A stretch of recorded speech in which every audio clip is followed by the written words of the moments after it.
We are leading off, it's Rail Safety Week, and a little bit ironic that it is Rail Safety Week because just recently Hinsdale police issuing a safety warning because a commuter was spotted crawling under a stopped Metra train. We're going to talk with Hinsdale Deputy Chief Tom Lilly and Village President Greg Hart. Gentlemen, thank you for joining me. Lots to talk about in regards to this. I appreciate your time.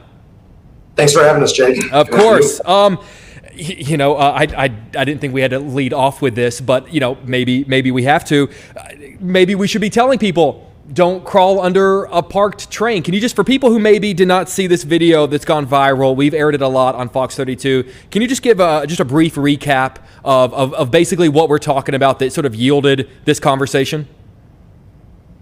Yeah, sure. So somebody locally had actually witnessed this person crawl underneath this train at about 8:20 in the morning on September 8th, and they alerted a local social media page. So we catch this a couple days later and actually go through our cameras and try to identify if this did in fact happen. And sure enough, we reviewed our cameras and we were able to determine the time and the location of it, and thought that we'd use the opportunity to send out, to emphasize awareness of Rail Safety Week, and certainly we were able to do that.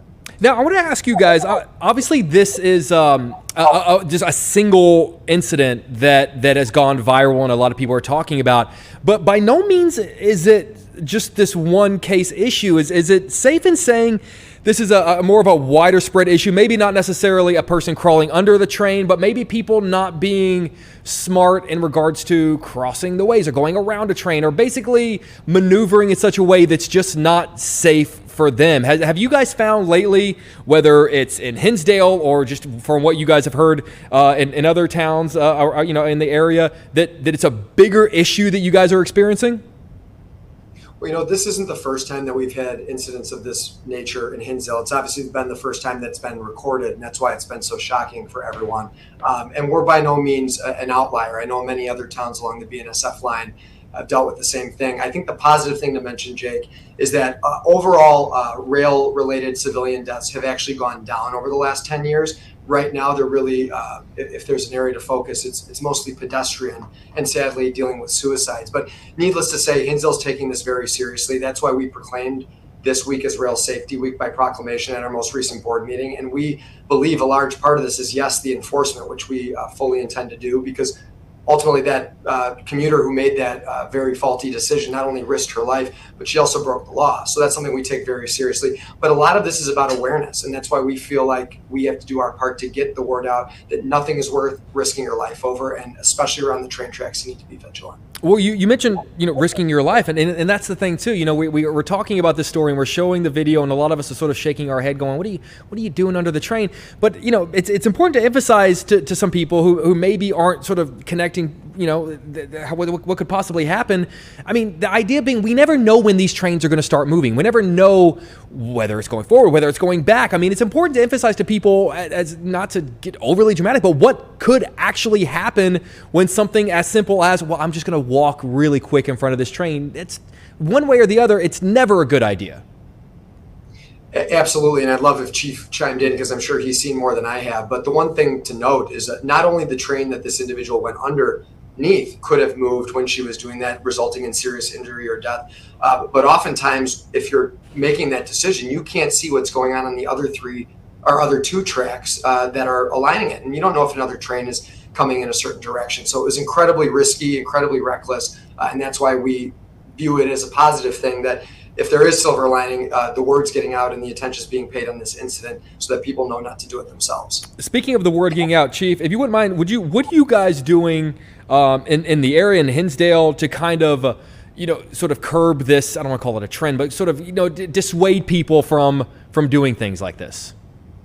Yeah, so we've always been active in rail safety and education and enforcement. So we look at this scenario as kind of an anomaly. I have personally not seen anyone do that with a commuter train. I have seen people go around stopped freight trains that have been sitting on the tracks for a long time, but this is kind of an anomaly. But we're going to continue doing what we've always done, awareness, education, enforcement if we have to. And again, we just wanted to use this video as just getting the word out and, let people know that, bring awareness to the Rail Safety Week. You mentioned enforcement. If someone does get popped to doing that, what would you say? What would you say a ticket fine is for someone that gets caught doing that? There's a $500 mandatory fine on top of whatever consequences that that commuter would have to deal with Metra. I know that usually a conductor wouldn't allow somebody to get on the train if they're witnessed doing that, or potentially trespass them. So there's a number of consequences they themselves can approach with. But with us, it would be a mandatory $500 fine.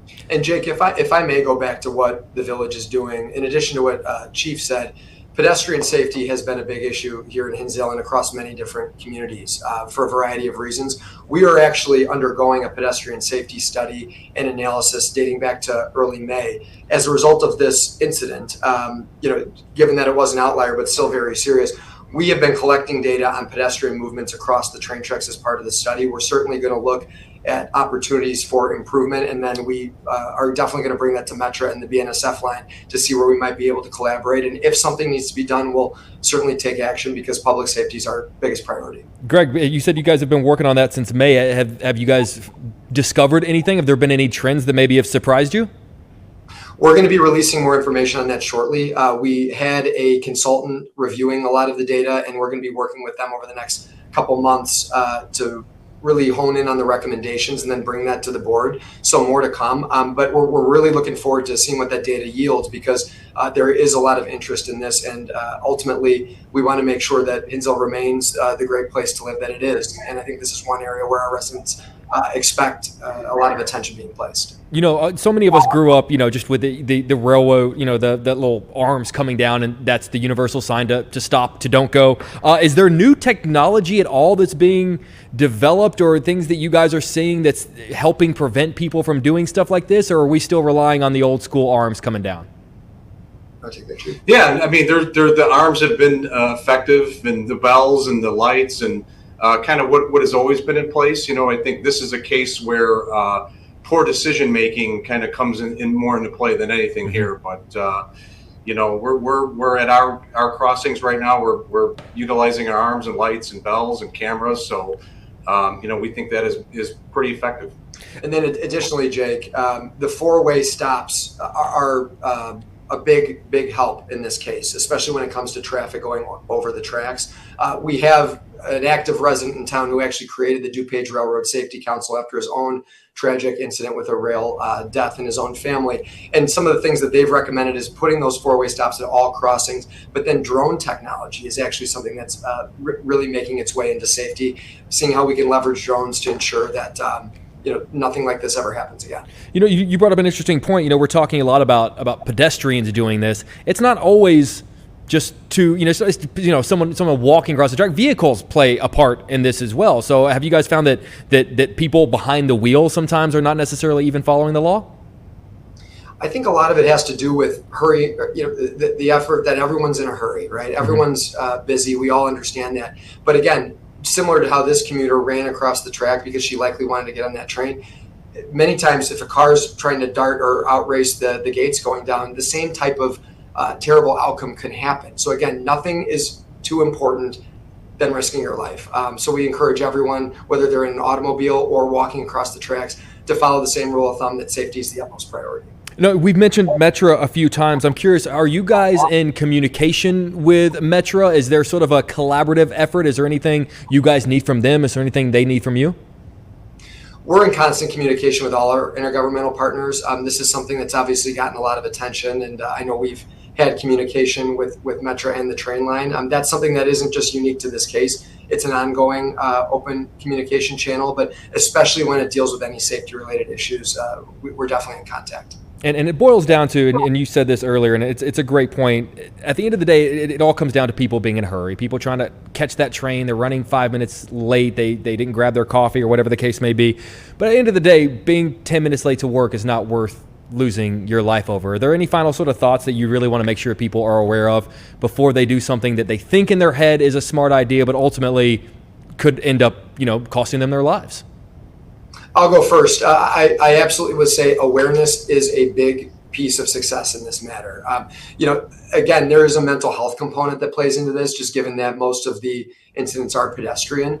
So you'll see signage along the train tracks. If you see anything that's occurring that could result in injury or death based on an independent observation, please call the numbers that are listed on the train signage and get people the help that they need. But again, make smart decisions. Obviously, we're here to be partners, but ultimately this is individual responsibility that comes into play, and we just encourage everyone to heed the advice of Rail Safety Week and be careful around the tracks. Absolutely. Chief? Yeah, just echoing President Hart's comments there. I mean, this is a decision-making issue here with this pedestrian, and could have been fatal. Thankfully, it was not. Gentlemen, President Hart, Chief Lilly, guys, thank you so much for taking the time. This is an important issue, and like I said, a lot of it sounds common sense, but I think a lot of us could use just a reminder on things from time to time, and we really do appreciate your time today.